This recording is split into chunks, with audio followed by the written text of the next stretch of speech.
গরু হত্যার ব্যাপারে সরকার নতুন নির্দেশিকা নিয়ে এসছে। তো গোটা রাজ্য জুড়ে তোলপাড়। তো আপনি কি মনে করছেন, আপনার প্রেডিকশনটা বলেন। দেখেন, আমরাও চাই গোহত্যা বন্ধ হোক। গোটা রাজ্যে কেন, গোটা ভারতবর্ষে সরকারিভাবে কোর্টের মাধ্যমে আইন করে গোহত্যা বন্ধ হোক। শুভেন্দু অধিকারী যে আইনটা নিয়ে এসছে, শুভেন্দু অধিকারীকে স্বাগতম। কিন্তু শুভেন্দু অধিকারীকে আমি কোশ্চেন করতে চাই, শুধুমাত্র সরকারি কসাইখানায়, বৈধ কসাইখানায় গোহত্যা বা গোবলি দেওয়া যাবে, বাকি সাধারণ পাবলিক করলে অসুবিধা? এটাতে কেমন দেখাচ্ছে একটা।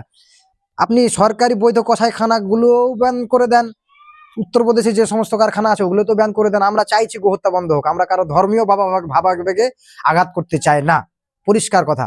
আমরা চাইছি সম্পূর্ণ বৈধ যেগুলো কসাইখানা আছে, beef company, exporter company, packaging company থেকে শুরু করে কোম্পানি, ফ্যাক্টরি, যে সমস্ত ফ্যাক্টরিগুলো বিফ এক্সপোর্ট করে, গোটা ভারতবর্ষে আজকে 2 নম্বর বিফ এক্সপোর্টার কোম্পানিতে, সেগুলো বন্ধ করা হোক, আমাদের পরিষ্কার কথা। তো শুভেন্দু অধিকারীকে ধন্যবাদ যে সমস্ত আইন নিয়ে আসার জন্য। মুসলমানরা আপনাকে সাপোর্ট করবে। গোহত্যা ফাইনালি পুরো দেশে অফিসিয়াল ভাবে বন্ধ করা হোক, আমরা এটাই চাই, অফিসিয়াল ভাবে, নন অফিসিয়াল নয়।